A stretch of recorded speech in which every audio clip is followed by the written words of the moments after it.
kembali lagi di podcast Aksi Nyata dari Kamu untuk Indonesia bersama saya Ratu Nabila. Seperti biasa, saya mau kasih salam khas podcast ini dulu, yaitu salam Aksi Nyata dari Kamu untuk Indonesia. Ya, dan tidak lupa juga saya mau kasih tahu bahwa podcast Aksi Nyata untuk Indonesia dari Kamu untuk Indonesia ini hadir di beberapa platform, yaitu di Instagram, Facebook, Twitter, YouTube-nya Partai Perindo @partaiperindo. Kemudian ada juga di RCTI Plus, di Okezone, Sindo News, inews.id, dan juga ada di website Partai Perindo. Oke, stay tune ya, karena hari ini kita punya tema yang sangat menarik, yaitu krisis dokter di Indonesia bukan isu lama, tapi sekolah dokter yang sangat lama. Nah, seperti apa isu kesehatan masyarakat ini? Kita sudah kedatangan bintang tamu spesial. Beliau adalah Ketua Bidang Kesehatan Masyarakat DPP Partai Perindo, yaitu Bapak Dr. Sortaman Saragi, MARS. Selamat sore, Bang Sortaman. Sore. Sehat ya? Sehat, salam sehat. Tuhan, salam sehat. Karena dokter ini kan, iya. Dokter apa, Bang? Saya ini dokter umum, tetapi bergelut mengembangkan di dalam hal manajemen. Manajemen, karena sudah ada manajemen administrasi rumah sakit itu tadi ya, MARS. Berarti kegiatan sehari-hari memang dokter di kesehatan masyarakat, apa saja sih Bang yang biasa dilakukan? Kita ini sekarang mengelola ada rumah sakit, dan ada beberapa klinik, dan juga ada beberapa sekolah. Oke, itu di Sumatera Utara ya, Bang? Bukan, kita itu ada di Kabupaten Bogor, di Depok, dan di Sukabumi. Oh, jadi bukan hanya di Sumatera Utara, tapi di sini di Jakarta, di Pulau Jawa. Iya, ada di Jawa Barat, tapi ada juga di Sumatera Utara. Oke, jadi ya, di Simalungun. Oke, jadi kegiatannya Bang Sortaman ini apa aja nih sekarang? Mengelola rumah sakit, kemudian ada sekolah. Ya. Dan ada juga beberapa klinik begitu. Jadi bergeraknya itu di bidang kesehatan dan pendidikan begitu. Ini pendidikan ini berarti pendidikan untuk kesehatan ya? Ada pendidikan kesehatan seperti kebidanan, keperawatan, tapi ada juga seperti SMP dan juga SMA untuk umum gitu. Oke, Bang Sortaman, kita cerita sedikit. Ini kan Bang Sortaman ini dulu pernah nyalek juga di tahun 2019 ya. Iya, betul. Kemudian juga sudah masuk ke Partai Perindo. Sebenarnya apa sih Bang yang ingin visi misi apa yang Bang Sortaman punya ini yang mungkin sejalan dengan Partai Perindo sehingga Bang Sortaman memilih Partai Perindo ini untuk menjadi jalur atau tempat untuk Bang Sortaman ini nanti juga bisa membangun Indonesia. Ya begini ya, maaf, begini, bangsa ini terdiri daripada wilayah yang sangat luas. Ada beberapa pulau, ada beberapa suku, dan ada beberapa tempat yang begitu menyebar. Jadi seharusnya untuk memberikan perhatian kepada seluruh daerah-daerah ini, maka dari setiap daerah itu sebaiknya adalah wakil-wakilnya yang ditempatkan di negara ini untuk memikirkan kebutuhan-kebutuhan wilayahnya. Kira-kira begitu. Jadi kalau saya lihat bangsa ini sudah berjalan 77 tahun, maka saya melihat seharusnya lah setiap daerah itu memiliki itu. Jadi jangan sampai ada wilayah yang tertinggal.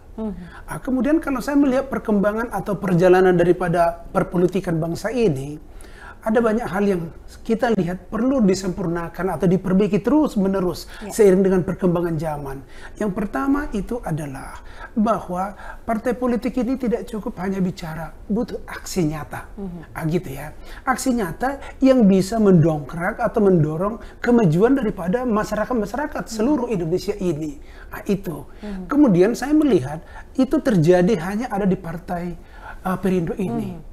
Ya, karena kalau saya melihat Partai Perindo ini langsung kelihatan aksi nyatanya itu. Bukan hanya sekedar omong sana omong sini, kemudian juga tidak bermain politik gitu. Artinya itu dia mengklaim kegiatannya, aksinya ini hanya dengan kata-kata politik dan dana dari politik, dari negara, dari rakyat juga. Saya kira itu ya kalau masih ada yang terbaik seperti Perindo, why not begitu loh. Jadi yang dilihat oleh Bang Sortaman itu ya, jadi aksi nyatanya yang memang melihat langsung membantu begitu masyarakat yang menstimulus masyarakat untuk bisa bangkit gitu. Betul sekali. Nah, Bang Sortaman ini kan di DPP Perindo ini adalah di kesehatan masyarakat. Iya, betul. Nah, ini program apa sih yang ada di Perindo sendiri? Mungkin bantuan dalam kesehatan itu seperti apa? Kalau yang kita programkan di DPP Partai Perindo ini, itu adalah bagaimana bisa menstimulus kesejahteraan. Terutama di bidang kesehatan.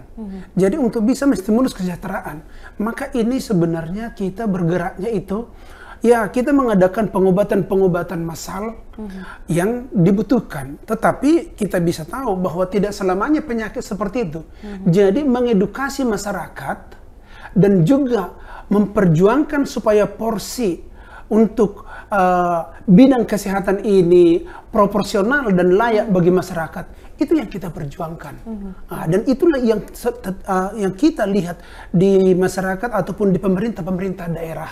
Untuk itu jangan sampai terlupakan atau tidak mendapat porsi yang benar gitu. Mungkin cita-citanya ini adalah kesehatan gratis begitu ya, mungkin cita-citanya. Tapi ini menuju ke sana, Bang Sortaman melihatnya seperti apa nih? Apakah mungkin begitu bisa masyarakat ini mendapatkan akses kesehatan yang lebih terjangkau, begitu, yang lebih murah, mudah, dan cepat? Nah, ini seperti apa?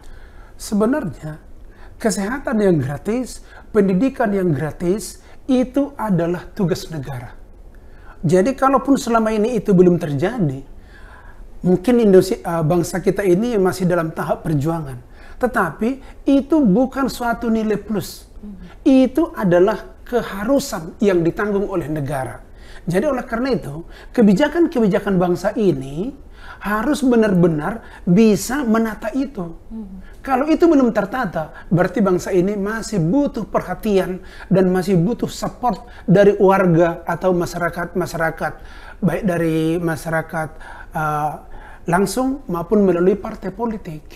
Yang jelas itu tugas tanggung jawab negara.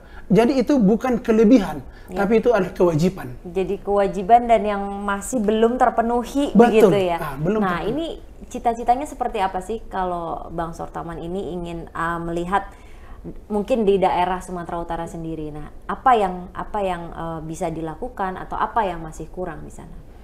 Yang jelas begini, kondisi sekarang di bangsa ini, kalau kita berbicara masalah kesehatan adalah bahwa kesehatan ini masih sulit untuk didapatkan. Baik dari segi harga maupun dari segi sarana. Ya. Ada duit juga belum tentu ada dapat sarana. Nah, jadi karena itu, sekarang ini kalau kita lihat, terutama dari Sumatera Utara yang saya lihat ya, begitu banyak orang yang berobat ke negara tetangga. Ada yang ke Singapura, ada yang ke Malaysia. Dan itu merupakan suatu hal yang biasa bagi mereka. Jadi agak sedikit miris kita melihat bangsa yang begini besar, yang katanya begitu sudah hebat-hebat begitu, sangat-sangat miris. Kenapa sampai ke luar negeri berobat? Itu berarti ada duit, tapi nggak ada sarana. Betul. Kan begitu ya. Tapi di samping itu juga, kalaupun berobat di negara kita atau yang saya lihat di Sumatera Utara itu, begitu luar biasa mahalnya. Jadi orang yang berobat ke luar negeri atau katakanlah misalnya ke Penang begitu, mereka itu justru mendapatkan biaya yang masih di bawah daripada yang ada di negara ini. Justru malah lebih murah begitu ya. Begitulah. Sudah keluar negeri padahal. Nah, ini mungkin kan kita melihat banyak sekali faktor, mungkin ya, ada juga faktor fasilitas, kemudian dokternya, ada juga mungkin rumah sakitnya, kliniknya. Nah, ini kalau kita mau benahi nih, mungkin dari mana dulu nih Bang Sortaman, yang Bang Sortaman lihat, apanya dulu yang mungkin bisa kita benahi? Itulah makanya saya sebagai seorang dokter mau terjun ke dalam politik. Ini regulasi dari pemerintah. Kebijakan-kebijakan pemerintah lah yang harus diperbaiki di sini. Karena bagaimanapun, kalau kita melihat yang terjadi di negara tetangga lah misalnya, itu kebijakan pemerintahnya memang jelas dan pasti.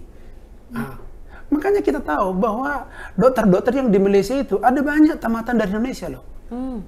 Tapi setelah di sana mereka, karena regulasi yang dibuat oleh pemerintah itu jelas dan pasti, maka mereka itu bekerja dengan benar gitu.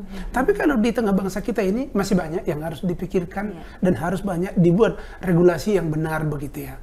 Ya, jadi mungkin yang pertama perlu dibenahi adalah regulasinya. Regulasinya yang perlu. Kalau kita melihat di Pineng sendiri ini kan adalah satu wilayah khusus yang kemudian ditata benar-benar untuk kesehatan begitu. Rumah Betul. sakit di sana semua, kemudian hotel yang memang khusus untuk berobat seperti itu ya.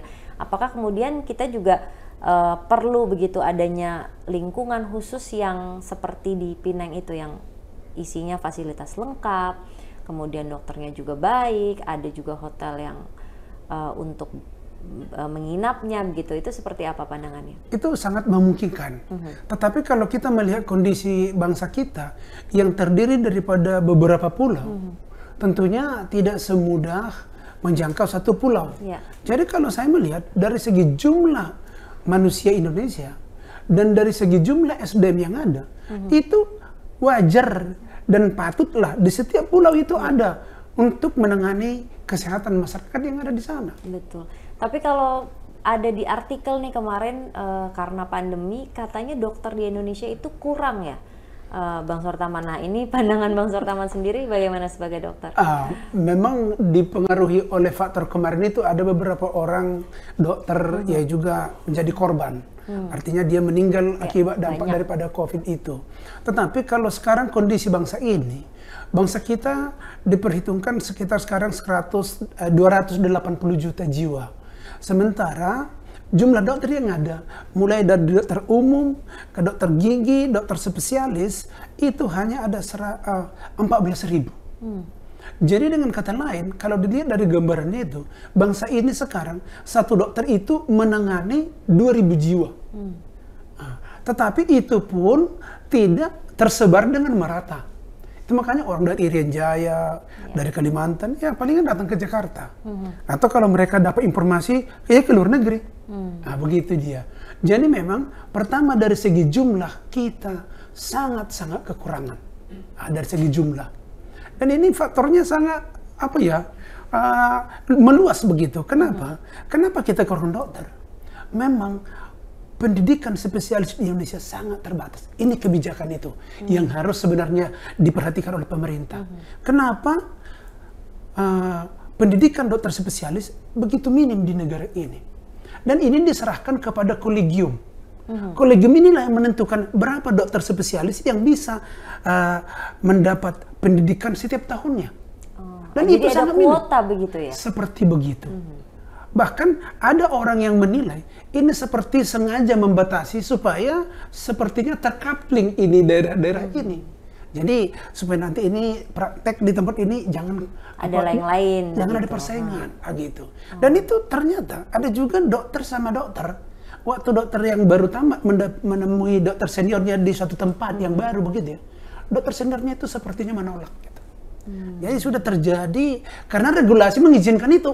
Kan ini permasalahannya. Jadi oleh karena itu memang dari segi regulasi kekurangan dokter, dari segi regulasi juga minimnya pendidikan dokter, ini yang menjadi pokok utama di tengah bangsa ini. Dari regulasi sekarang itu seperti apa sih Bang yang Bang Sortaman lihat nih yang harus disoroti? Yang pertama begini, kebutuhan dokter kita menurut WHO itu paling tidak 1 dibanding 1.000 orang. Artinya satu dokter menangani 1.000 orang. Ini pun sebenarnya sudah sangat berat. Nggak sehat ini gitu ya. Tapi inilah angka yang paling minimal menurut penilaian daripada WHO. Tetapi karena sekarang kita lihat di negara kita ini sangat jomblang. Kenapa? Jumlah penduduk 280 juta jiwa. Jumlah dokter itu hanya 14.000. Itu sudah semua dokter itu ada spesialisnya pun di situ. Akan begitu kan? Jadi oleh karena itu gambarannya ini satu dokter menangani 2.000. Berarti kita membutuhkan 14.000 dokter lagi hari ini. Gitu ya. Jadi untuk itu kebijakannya apa? Kebijakannya ini mempermudah pendidikan dokter. Gitu. Iya, karena nggak ada yang mau masuk dokter karena pasti sekolahnya lama, kemudian sulit begitu. Nanti setelah udah 7 tahun baru dapat dokter umum. Abis itu harus spesialis nunggu lagi. Nah, mungkin seperti itu ya. Iya, pendidikan dokter di negara kita ini termasuk lama. Tetapi lama itu juga sebenarnya bisa disingkat. Kan gitu kan. Memang kalau di negara luar itu dokter itu biasanya sekitar 6 tahun. Tapi mereka ada sedikit bedanya dengan negara kita ini. Kalau di Indonesia, pendidikan kampusnya atau teorinya, namanya praklinik, itu lama, 4 tahun. Nah, sementara 2 tahun lagi itu namanya koas, ya, asisten gitu, artinya berpraktek di rumah sakit. Nah, udah 6 tahun. Butuh lagi 1 tahun lagi untuk internship. Setelah itu selesai, udah diwisuda, butuh lagi 1 tahun lagi seperti uji coba di rumah sakit bekerja begitu ya. Barulah keluar SIP, surat izin boleh tidaknya berpraktek gitu. Ini udah 7 tahun. Sementara di tempat lain 6 tahun sudah jago gitu. Kan gitu kan? Oke. Terus lanjut lagi, di sini ini kan sudah lama begitu. Kalau seandainya ambil spesialis lagi, ini butuh waktu lagi paling tidak 8 semester atau 4 tahun. Jadi boleh dibilang dokter spesialis itu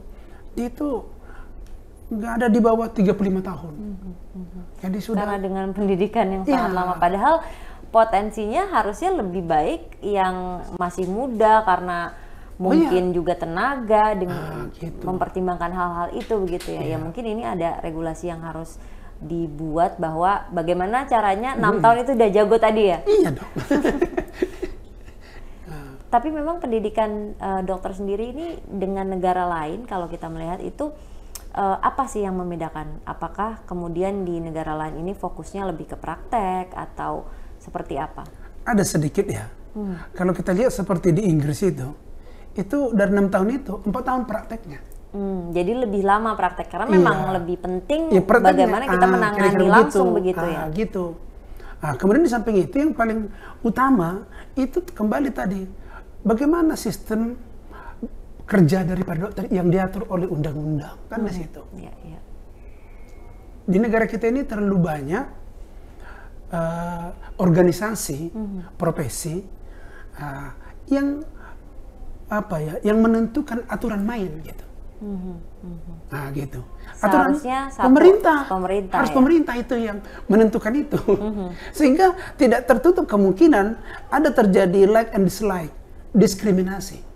Nah kan baru-baru ini kan kita ada orang Indonesia yang kuliahnya di Australia. Waktu dia kembali ke Indonesia mau kerja, maka waktu dia melapor kepada kolegium ini pertanyaan yang aneh gitu loh. Pertama pertanyaannya, kamu agamanya apa? Nah kan, kemudian kamu itu orang tuanya suku apa? Kemudian pekerjaan orang tua apa? Ini kan bikin blunder ini semua. Kan gitu kira-kira. Tidak tepat sasaran begitu ya. Sebenarnya itu tidak perlu kan, yang dibutuhkan adalah skill kedokterannya. Begitu. Dan akhirnya beliau itu bekerja di Singapura. Kan gitu. Saya juga pernah studi banding ke Singapura, sangat disayangkan. Yang di sana itu dokter-dokternya banyak orang Indonesia, pasiennya hampir semua orang Indonesia. Nah, kan gitu kan? Kenapa harus di sana mereka melakukan pelayanan? Kok nggak di negara kita ini saja? Nah, kan ini kan regulasi. Ya, jadi memang akarnya adalah ya memang harus regulasinya. Kemudian ya itu kan juga sistem itu kan akan berjalan tidak langsung begitu ya. Iya. Menarik sekali ya, saya baru tahu tuh bahwa banyak dokter-dokter di luar, di Singapura misalnya, yang ternyata itu memang orang Indonesia juga. Warga Indonesia.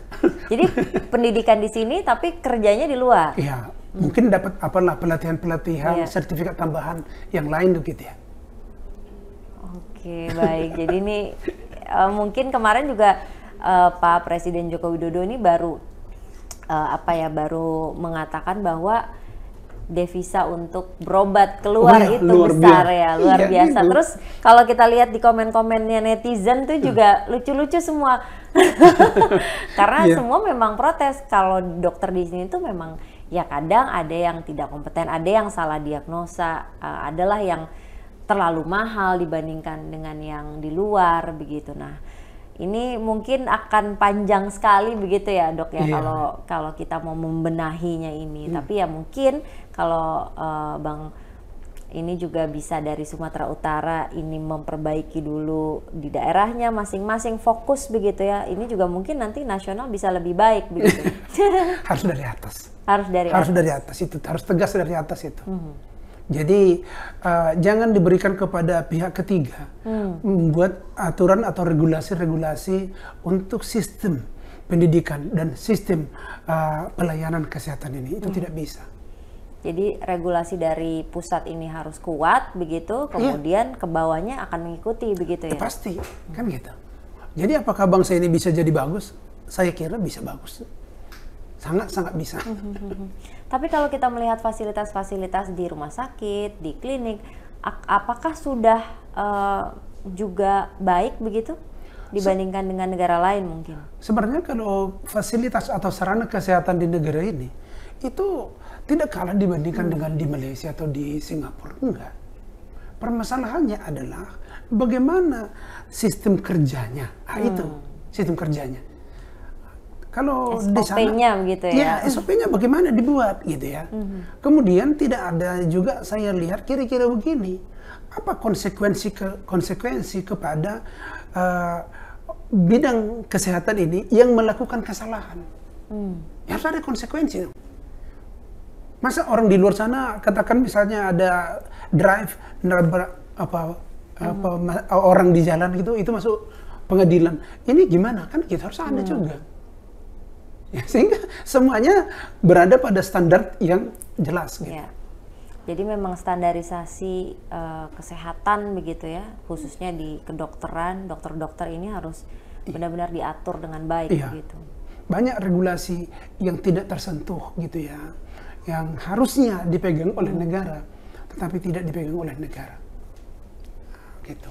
Baik, jadi luar biasa sekali nih insight-nya. Saya juga baru tahu tuh ternyata memang banyak sekali yang harus dibenahi begitu di sektor kesehatan, khususnya di kedokteran. Memang regulasinya ini harus benar-benar tepat, kemudian sistematis sehingga bekerjanya juga jadi enak, masyarakat juga terlayani dengan baik begitu. Baik, kalau gitu Bang, terakhir ini ada tips nggak untuk sobat aksi nyata yang lagi nonton nih, mungkin masih muda-muda atau mungkin dokter yang ingin berperan, berkontribusi membangun Indonesia ini, apa sih yang bisa dilakukan?